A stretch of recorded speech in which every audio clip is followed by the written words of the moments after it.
Welcome to the Mama Mommy Mom podcast. And today I've got my kids here while I'm recording this episode. So sit tight with me. Today I am interviewing Dr. Simone Alicia. First of all, she is a wonderful woman. So fun to talk to, just such a ball of energy and just brightens up your mood. It's like right when you meet her. She is just such an awesome person. But she is known as the Self-Esteem Doctor, and she works with people to. Hey, she works with people that has No. She has a certification in Neuro Linguistic Programming. She really teaches people how to improve their daily thoughts and beliefs to achieve better mental health, better mental, spiritual, and physical well-being in their lives while demonstrating increased compassion for others. She wants to empower kids, teens, and adults with underutilized tools, techniques, and proven self-development methodologies that produce measurable results in overall well-being. Truly, she is remarkable, and I've already started implementing some of these skills that she taught me in the podcast in my daily life, and it has been life-changing for me. So I can't wait to bring her to you guys and for you to hear this episode and just soak up all of her good energy and all of the tools she has for you. So without further ado, here is Dr. Simone Alicia. Hi, Simone. How are you today? I am wonderful. Excited to be here with you. Yeah, I'm so excited to have you here and to meet and just jump into all the things that you talk about, self-esteem, mom life, everything. I'm so excited. Why don't we start? You give everybody a little bit of an introduction to who you are and how you got started speaking and speaking specifically about self-esteem and just anything you want the audience to know, our moms to know. Oh, I'm so excited. Whether it's going to work or not, like you're going to try. But where do you find that? Like, it's so hard as a mom who, you doubt yourself all the time from the moment your kid's born. And not even then, just as a woman in general, as a young woman graduating, whatever, it's so hard to find that confidence, I think. So where do you find it? Like I don't know. Do you know what I'm trying to ask? I feel like it's like such a loaded question. I feel I'm literally opening my heart to your question more so than trying to like iron out each word that you're saying, because I feel like it's just a question that is loaded with emotion, and actually the me processing that question is actually in the answer as well. And the answer for me is it's a multi-level answer. Number one, I feel like we're so trained and coached to feel pressure in everything, to not really trust our instincts and everything, to quote unquote overthink everything in a negative way. I think it's just the practice, it's just the habit, it's what we see around us. It's not something that we're necessarily intentionally trained not to do. And so in the absence of training and not doing that, we just default to doing that. And I think that really wears down the confidence. It wears down the sense of self-esteem and self. And for the purpose of this conversation, I would want to say that someone can take that leap and like do that new thing because they trust maybe their skill in that thing. Like, let's say you're an attorney or something like that, and you're like, I'm not going to work with this particular firm anymore. I'm going to go out on my own. There's a part of you that's ready, and that might be the confidence in your ability. You're like, well, I'm a great attorney, so I can do that. But you may not have any faith in like your actual self, like your ability to thrive on your own, your ability to execute this, your ability to, right? So it's a place where we can kind of make a separation. And I don't always make that distinction. People are like, well, what's the difference between self-esteem, self-image, self-compassion, confidence? And I'm like, meh, and I have full respect for the people who will make very fine distinctions with each. I totally respect it, and I will have a conversation in that direction if that's what the person I'm talking to is comfortable or what you need. But overall, I'm like, you get really so lost in the details of like, well, what does that one mean and what does that mean? I'm like, I don't care. I want us to actually master the essence of loving ourselves, trusting ourselves, being able to perform in multiple capacities in a way that doesn't feel as stressful, as overwhelming, and that we can feel this sense of, I can do it. Whatever you want to call that, I want to feel the sense of, I got this, I'm happy gotting this, right? And I'm gonna go for it. And I think that actually comes a lot with practice, practicing that inner language that feeds that, because we do practice the opposite. We practice describing how stressful things are. We do describe how stressed we are. We are constantly in that dialogue and monologue and self-talk with ourselves, and really just affirming that I'm overwhelmed. And by no means, you guys who are listening, I don't want you to think that I'm telling you never say you're overwhelmed, just smile and fake it. I don't believe in that. I don't believe like we're just gonna walk around like, hi, oh my god, I have confidence, I can do it all, blah blah blah. Like, no, okay, honey. When it's time to act, let's hopefully get a Netflix contract and be in a movie. But when Yes, yes. Yeah, it's right, true.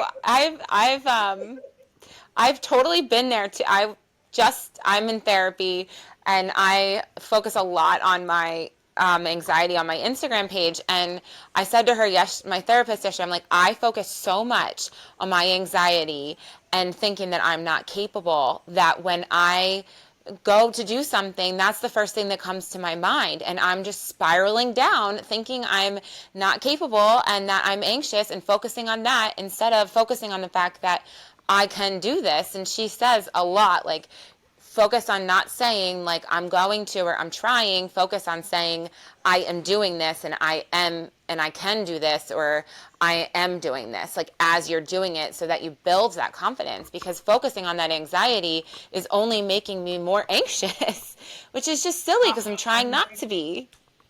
exactly. But the thing is that the way the brain is set up, we literally can't think about something and then not think about it, right? There's something called the white bear syndrome. So it's like if I say to you, try not to think about a white bear, the first imagery your brain pops up is a white bear. So then if you're repeating, like, I will never think about white bear, your brain actually has to hold, wait, so what's the thing you don't want to think about? So there's the image of white bear just like right in front of your face, so you can remember not to, quote unquote, think of it. It just doesn't work that way. And so we've got to shift our target from I'm going to look at the thing I don't want instead of looking at the thing I do want. And that does not work. And so that's the big paradigm shift we have to make, is how can I focus on what I do want?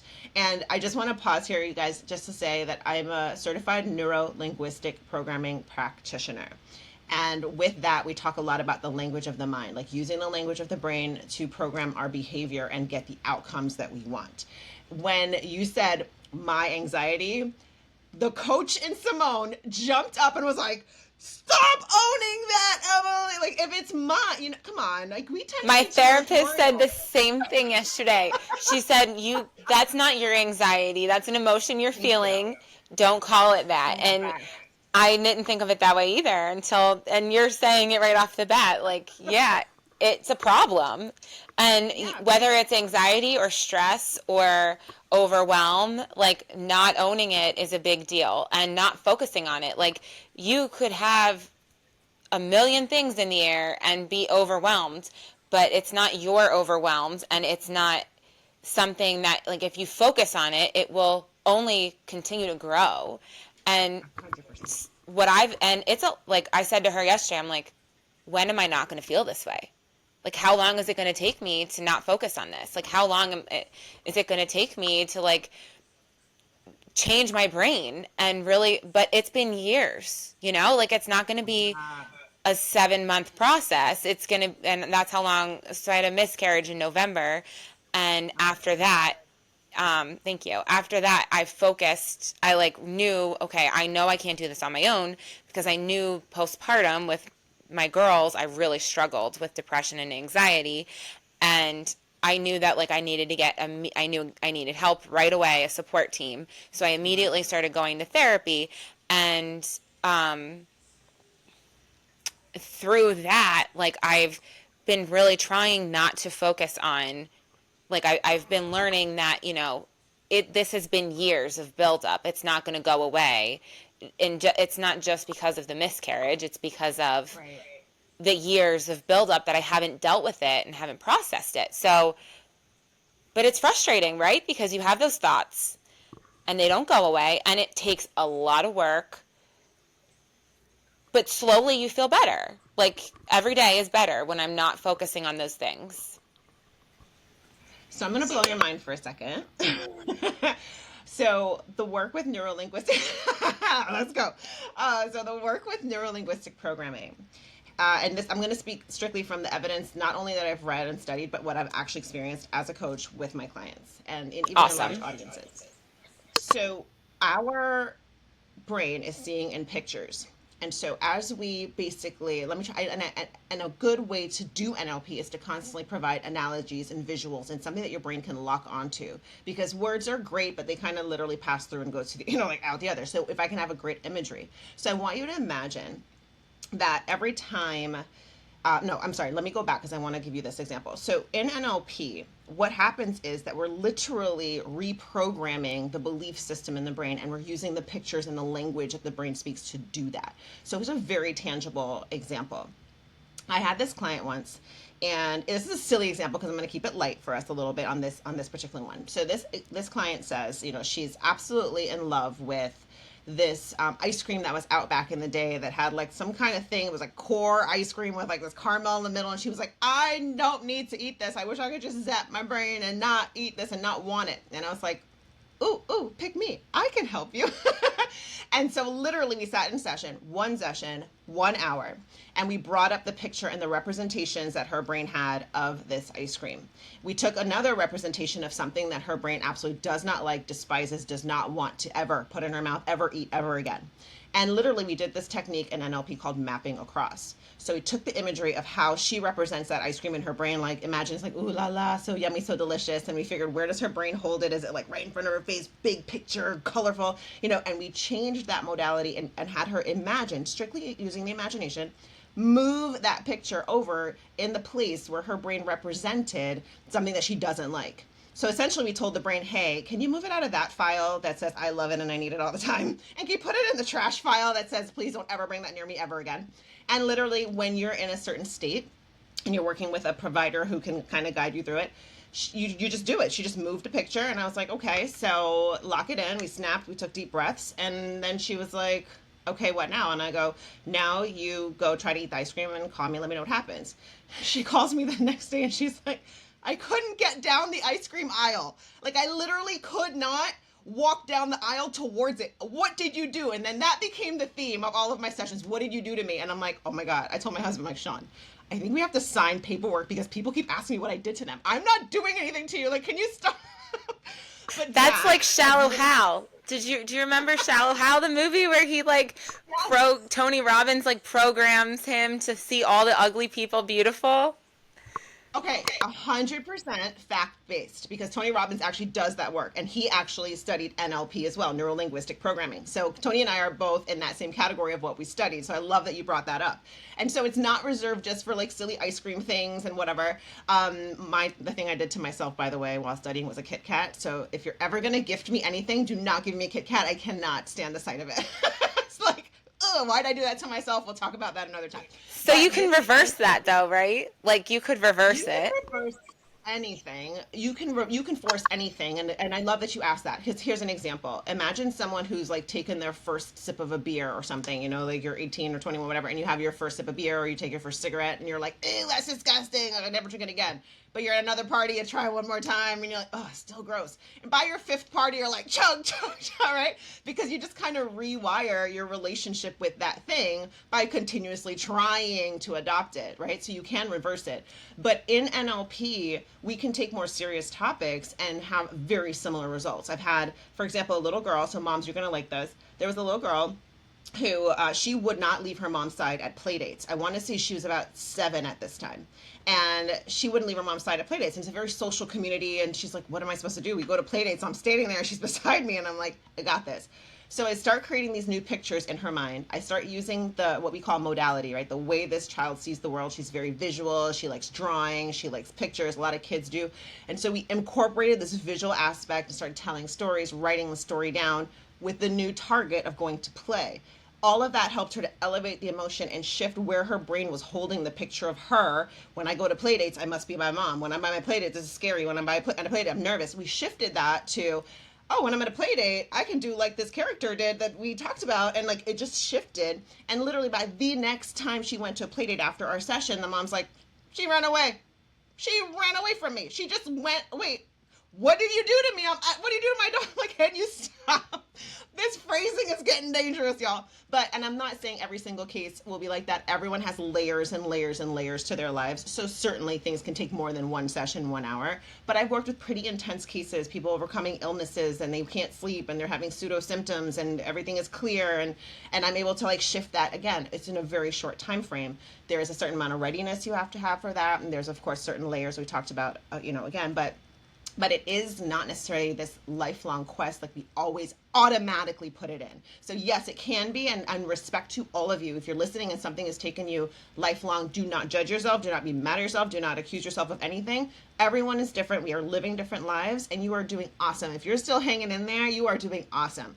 There are, however, times where I just don't want us to put ourselves in a box and label it, this is going to take forever, because once we label it like that, our brain takes a back seat and is like, all right, well, this ain't going nowhere anytime soon, right? And so we're not poised to make those changes. So just be careful how you label the time frame things are going to need, and start to be really present. Just like your therapist said, in this moment now, I achieved this part of this thing. So instead of telling yourself you can't do it, just like kind of reward yourself. Like, look, I already, drafted the email. Look, I already did this part of it. Look, I already cleaned this up, and just help yourself to see the progress in the present. But we are going to benefit the most when we start making relationships with the things we want rather than maintaining relationships with the things we don't.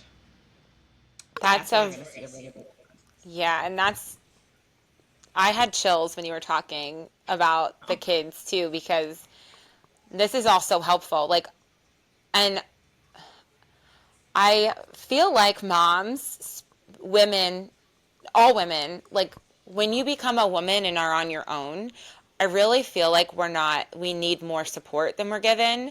Like, it would be so helpful for young women to work with you, with someone like you that does what you do, because there's so much repairing when you enter the world from your childhood, just from things you go through. Even doesn't you could have had the best childhood ever, but there's traumatic things everybody goes through and sees, right? Like my generation, just off the top of my head, my first traumatic memory is 9/11.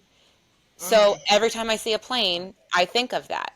And there's just so much that like we as women need support with that we just don't even realize. Like if you were just given it from the time that you entered the world as a grown woman, like wouldn't it be wouldn't things would be so different, right? Yeah. I know this is gonna sound so dramatic to you guys, but that literally made me want to cry. Like that I'm is tearing up what I too am thinking about it. screaming. That's what I'm screaming from the rooftops. Like, why aren't these tools available to people as a preparatory measure? Why are we always in reaction mode? And yes, life's going to happen. We're not going to prepare for everything. Fine, let's be realistic. However, I think it's very realistic to teach someone, particularly like you said, our young women, our girls, as we're becoming women, to teach them there is a way your brain represents things. And part of your skill is not just to use your brain. I tell my kids all the time, I homeschool my 2 children, and I tell them, I go, your brain is not just for memorizing math, science, and social studies. I am a huge advocate of education. I'm like in school forever doing something because I constantly want to learn. I want my kids to fall in love with learning, but not this forced approach of like, you just do it just because. I'm like, I want you to be in love and passionate about information going into your brain that you can later use to help you. But your brain is not designed just to collect facts, memorize them, and spit them out on a test. Your brain is like a factory, and you can put things together you've never seen, heard, thought about before, and create new ideas. With that, we can also use the power of the brain and the thoughts and the mind and our emotions to shift us out of negative states and shift us into more positive states. And it can be done realistically, not faking it. Again, respect to everyone. Our language is not always everyone else's language, right? Someone else can say fake it till you make it, and it's made them bazillion dollars and made them the happiest people in the world. I love you. Do not change your words. But for those of us for whom fake it till you make it just feels like I'm pretending and I'm making a fool of myself, then we change the language. And I say, I'm practicing till I get it. I'm not faking till I make it. I'm practicing. I'm owning it. I'm doing it. I'm walking into it. I'm rehearsing it, because these are words that lead to expertise. That lead to understanding and success, and I don't want to fake because my brain doesn't process. I'm going to fake and then become something. That's literally like psychotic for me. Again, no offense to anyone else. Agreed. But No, agreed. And I saw something today about that. Like it was a Ryan Serhant video. Love him or hate him, he has great things to say. And he said, "I'm not going to fake it till I make it. I'm going to put out a plan to be the person that I want to be in a year, and I'm going to be that person today as if I'm already that person." And Yeah. you might not have that person's things if it's like a certain goal, but you're going to be you're going to act as if you're going to be that person because you are that person. And you're not faking it, because sometimes faking it feels like lying.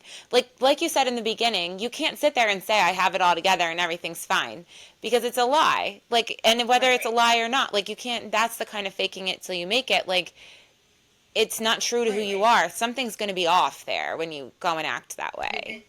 Oh yeah, and your brain and heart will send you signals telling you this is not it, and then you're gonna not feel comfortable. And I just feel like we see that in affirmations when we're trying to affirm ourselves, but people aren't clear with, well, what do you really mean by an affirmation? Like what are you really saying, and how can I tweak that so it makes sense? But even what you just described, that description of like step into it and like kind of like act as if, that's some of the things that people define as fake it till you make it. So while we're looking at the same exact details and the same exact process, someone's calling that same thing fake it till you make it, and someone else is calling, like, I would never say that. So at the end of the day, this is why I just, as a rule of my life, I don't get hung up on semantics. I don't get, yes, everything has a meaning, everything has words, like we have to have communication that we can understand with each other. I respect that.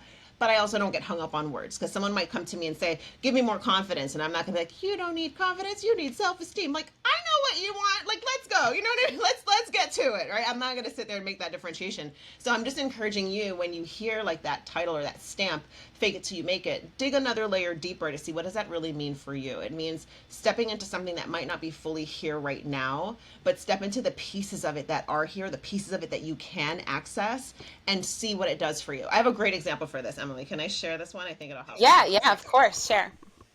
Okay. So I had a client. This person was more on the young adult side, and I do see all ages, but I've just been giving the examples that pop in my head. So she's more like 18, 19, something like that, and she starts the conversation. Yeah, I'm indecisive. So in true NLP fashion, I'm like, wow, you're pretty decisive about being indecisive, aren't you? And then immediately she's like, what? Hey, don't do that. I'm like, no, you just made a decision. You made a very firm, clear, fast decision that you're indecisive. So that means you can make decisions. She's like, oh, I hate when you do this to me. That's so funny. So from there, I said to her, okay, here's what I want you to do. I said, I want you to think of a favorite, maybe, character that's on television. Now, we are not pretending and faking to be this character. We are looking at this like a multiple choice options of behaviors and energies and attitudes that you could have. So pick someone whose behaviors and energies and qualities reflect something you would just love to pick. Imagine you just could be like, I choose confidence, happiness, joy. Like, you just pick it. And she's like, okay. So she picked a character that I think was from the movie Suits, yeah, with the lawyer movie. Oh, that's a great show. Right? It's one of my favorite shows.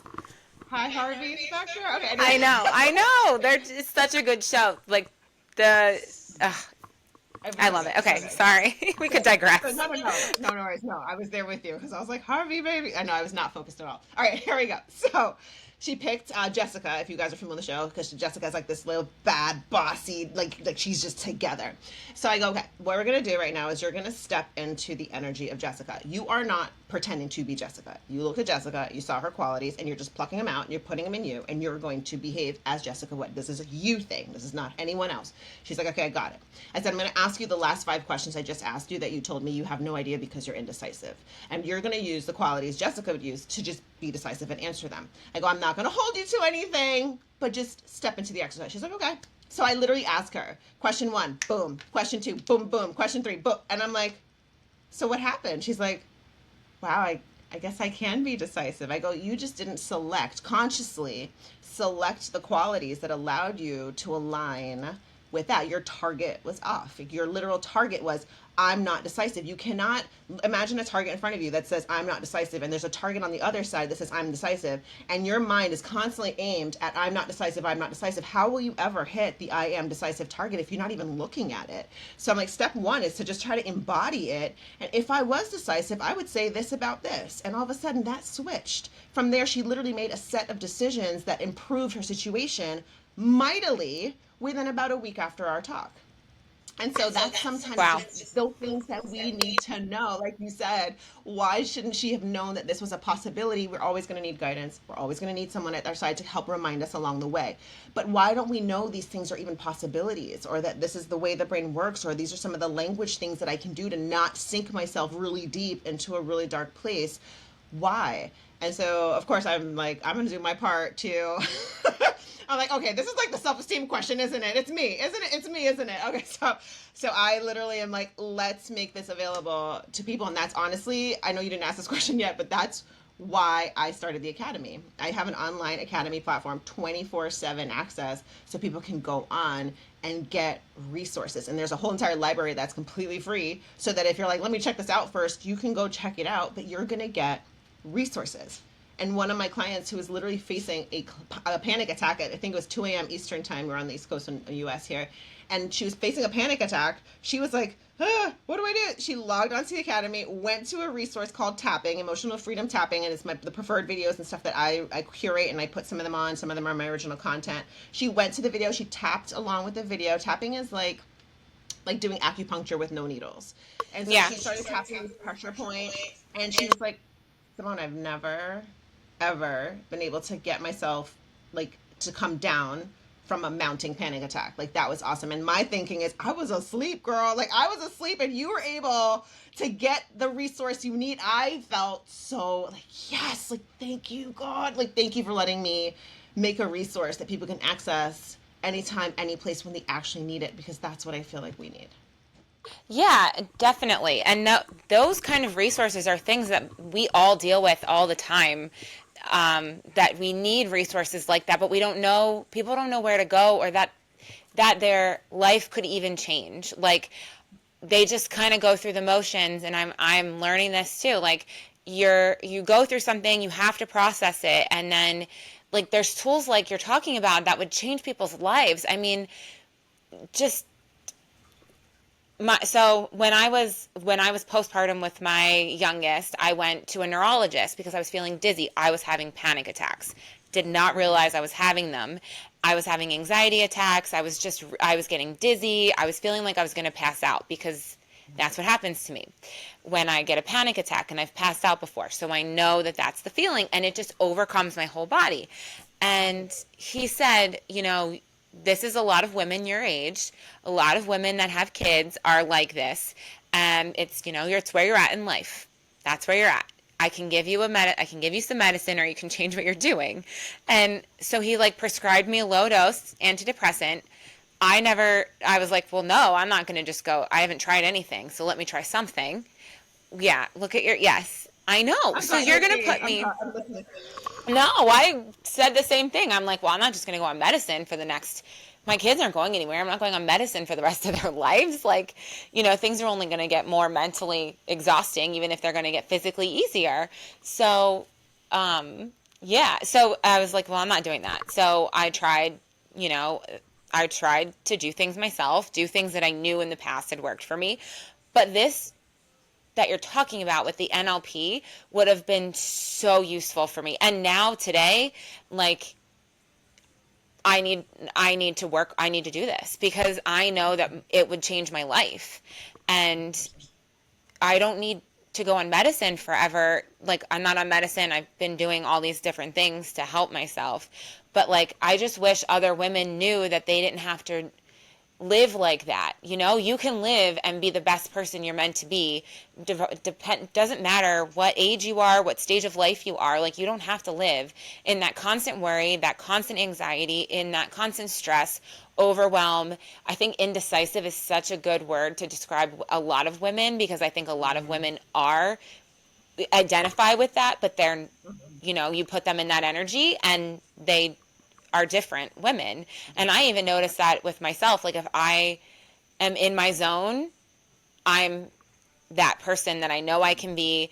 And that's what I want to do with my podcast and with my Instagram, is just bring awareness to people, like to women, and introduce them to people like you that can change their lives with the knowledge that you have and the techniques that you use, that they don't have to live in this constant state of stress, anxiety, worry, overwhelm,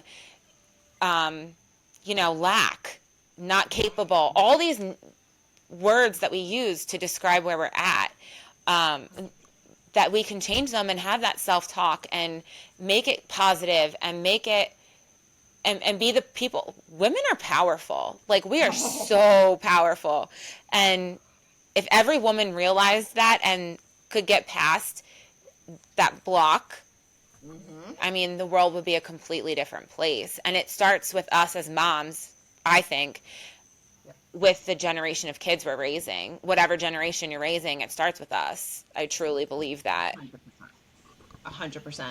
And I love that you said how powerful women are, because I was just thinking that and feeling that as you were talking.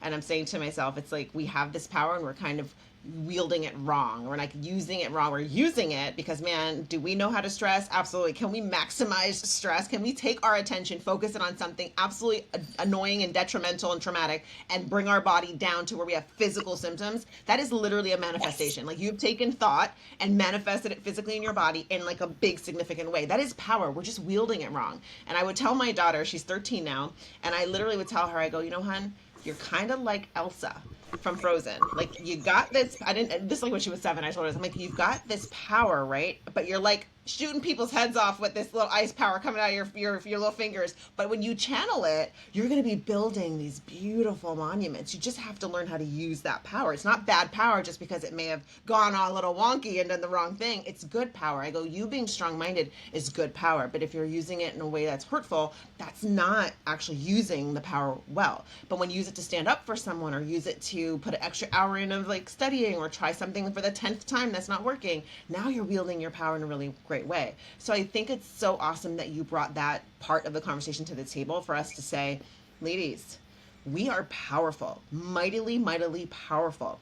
And once we get these techniques, tools, all the different resources, and start to shift the way we're wielding our power, we will find that the pendulum will swing 100% in the other direction, to where we can feel joy and happiness. And this does not mean that you will no longer feel sadness. It means that you will process sadness in the moment. You will recognize it as that momentary thing. You will process it, feed through it, get through it, cry, scream, be angry, and then you will leave it right there on that, as we call it in NLP, like your timeline, right? Your past, present, future. If you picture a timeline, you're going to leave it right there on that, whatever, June 10th, 1980, whatever, right? You're going to leave it right there on the timeline, and you're going to move forward and not grab the timeline by the neck and be like, 1982, you're coming with me. And you're like going through all the rest of your life. So it's really important and really powerful for us to embrace the general concepts that there are different tools out there that you can use. And whether it's me or another provider or another thing, keep your eyes open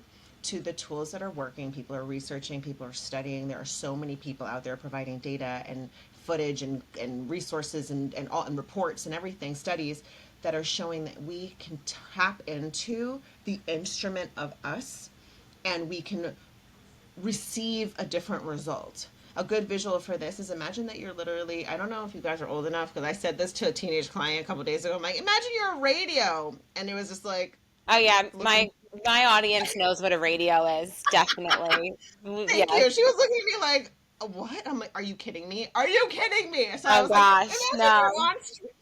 Imagine you're on some streaming services. Like, I had to modify. Yeah. That's so funny. I know. I actually have a radio in my house, and I have my kids. My kids will know what a radio is. Like, I'm like, you people will know what a real phone looks like, and you will know what a radio looks like, because you need to. We need to. Please keep these things alive. So, for those of us who understand, I said, our body's like this radio. It's like the instrument. Like, we can tune to different experiences and possibilities, right? So the radio itself can turn to, let's say, the country station, the reggae station, the Latina station, hip hop, whatever, right? And all those frequencies are playing right now. I'm just not tuned to it, so I can't hear it. I can't hear what the person next door is jamming to unless it's loud enough because I'm not tuned to it.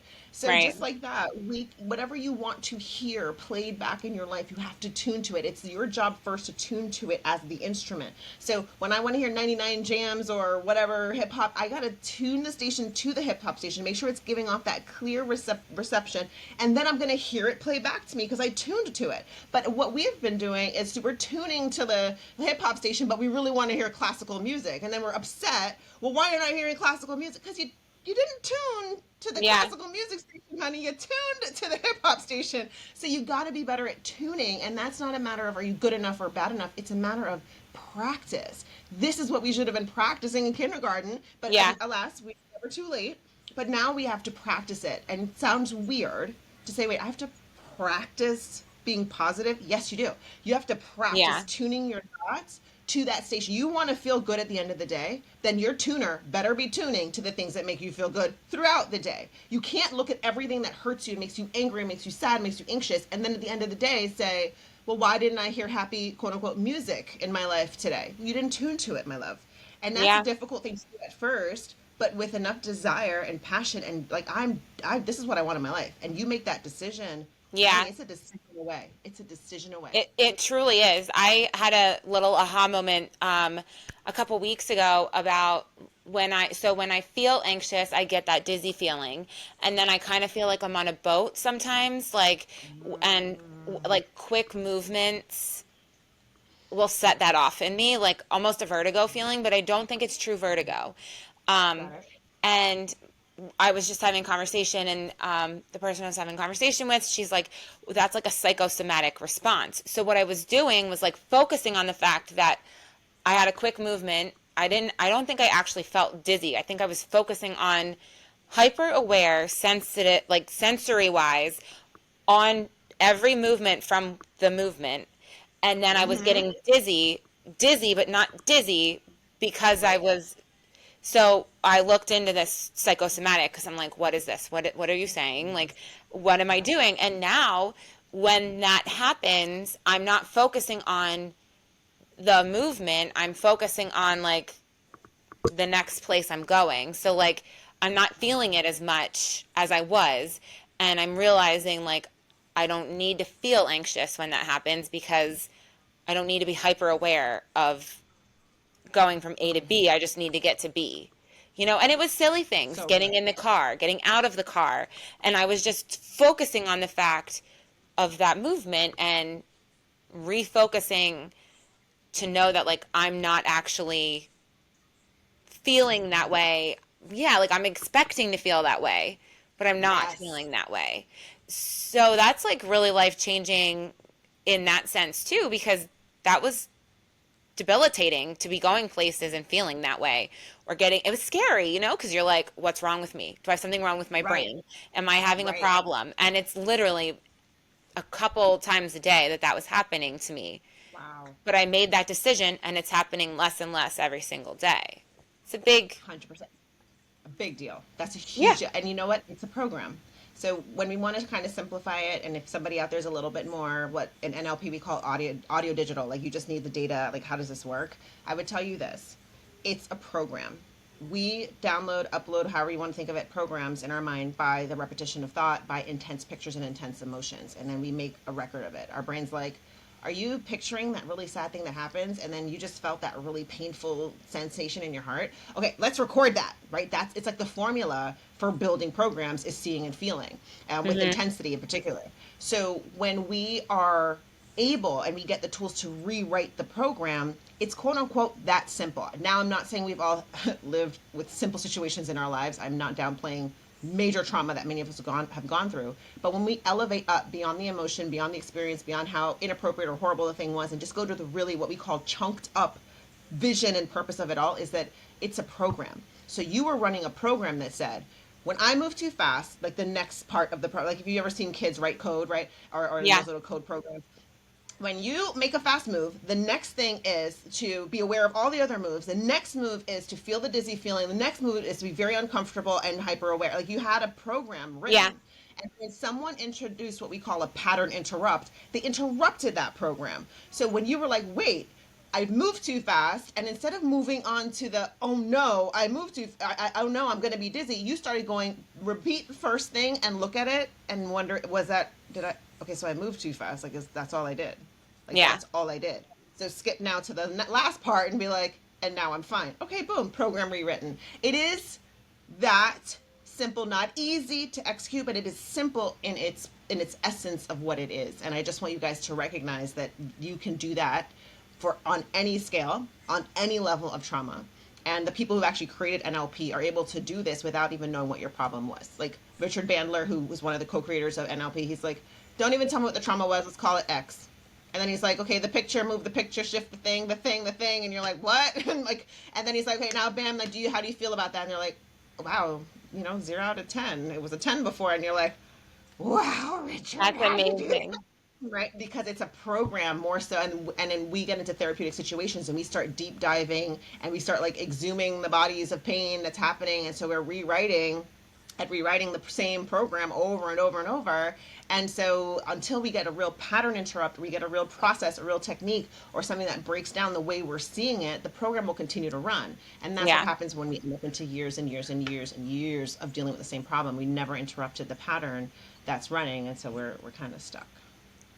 We're This all is like stuck. amazing. Like this is amazing. Like I said, I wish young women had these tools when You're they, giving it to them. You yeah, are I doing it, know. Emily. Like, you're literally doing it. It's like this So is are what's you. happening.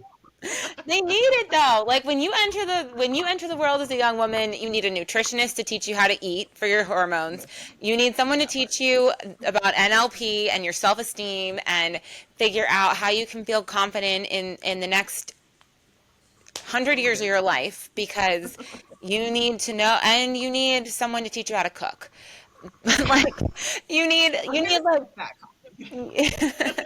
basic skills, but you just really need to learn how to deal with things. Like this would Yeah. be so useful too for women that have birth trauma. Like so useful, because there's a lot of women that live with that too, and it's still painful in certain parts of their body, and like Yes. holding on to it and all of that. Yeah. So, Simone, how can women work with you? Let's talk a little bit about that before we're almost at our time. I'm so sad. I could talk to you for the rest of the day. No, Cancel it same. all. Honestly, same. No, same. You keep on like bringing these beautiful parts, and I'm like, yes, wait, I love that. Let's go there. I love it. So thank you for that.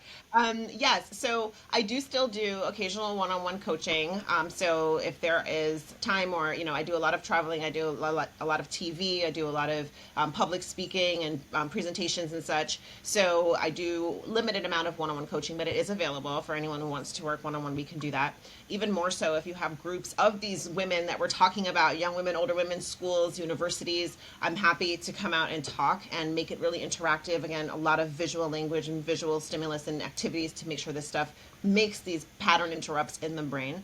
And then lastly, of course, I have my online academy, which I mentioned earlier. And that one is just, listen, anywhere on the globe, any time of day, you can get in and do some free courses. You can also, or the library rather, and you can get in and do some courses. Like I have the blueprint course that echoed exactly what Emily, what you were just saying about earlier. You were saying about stepping into it. Like it's a 3-step blueprint. Like how do you become the person you want to become? It's literally called the Self-Esteem Blueprint. So like things like that, Amazing. you'll find.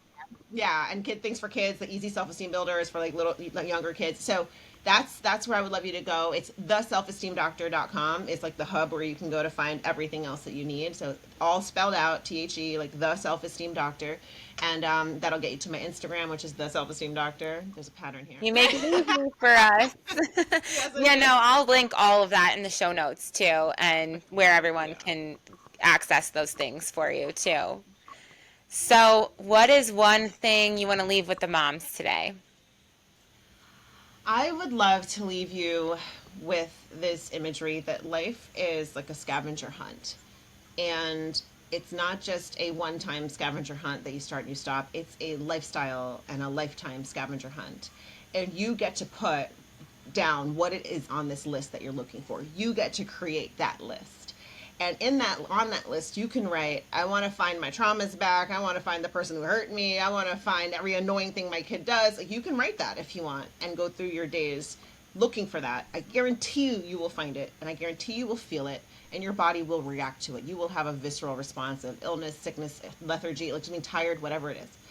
Or you can create that scavenger hunt of your life to say, I'm looking for joy, happiness, fun moments, beautiful memories, happy surprises, positivity, the moments of health, my good choices, my kids' good choices.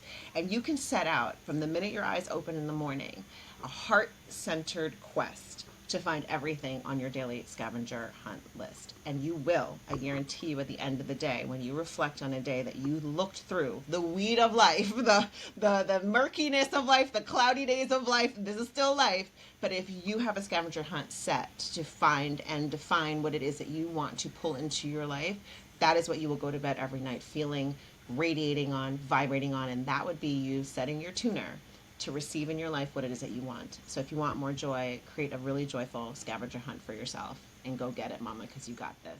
Oh, I love that. I love that. And I love that you do everything visually, because you can really imagine yourself going on that scavenger hunt from the moment you wake up in the morning until the moment your eyes close for bed. You know, Yeah. I can imagine that. Oh, yes, I love, and then the moment that you're off, the moment you find yourself, deep diving into like news that's hurtful or going back on things that don't feel good, you can say, whoa, what happened to my list? And you can actually physically make a scavenger hunt list for yourself. For those of you who are really kinesthetic and you need to touch that paper and draw it out, and you're really visual, draw it out, and then Yeah. that wasn't on my list, and scratch that off and keep it moving, redirect. So Yeah. many things we can do, so many things. I love that. I'm like thinking of ways to do that myself. I love it. I love it. I love it. I love talking to you, Simone. I really could talk to you the rest of the day. I will have to try, and I would love to see one of your, like, you speak. Oh my gosh, I'm tripping over my words right now. I would love to come see you speak. I would love to spend some like time with you. You have such an energy and a brightness. Like, you just lit up my whole day, and I'm so thankful. And I know you're gonna light up all the moms' days when they listen to this too. So I know they can feel your energy just through your voice if they're listening or watching on YouTube. It's going to be, I can't wait to bring this to moms. Oh, thank you. And thank you for doing this, giving us this platform to speak. And everyone who's tuned in, this is a part of you doing this for yourself. So you're already on the right track. And I'm just so thankful. Yeah. And I do have events. So when you kind of follow on Instagram or get on my newsletter, you'll be able to know all the events that you can join. Some are online. So us mamas can be in our sweatpants and the babies running around and we can still get all that we need. So Love I'm here it. for it. And yeah, thank you. Thank you so much, Emily. I appreciate you Awesome. deeply. Thank you, Simone. Take care, and I'll be in touch. And thank you so much for all the work you're doing and just helping change people's lives. Thank you. It's really important.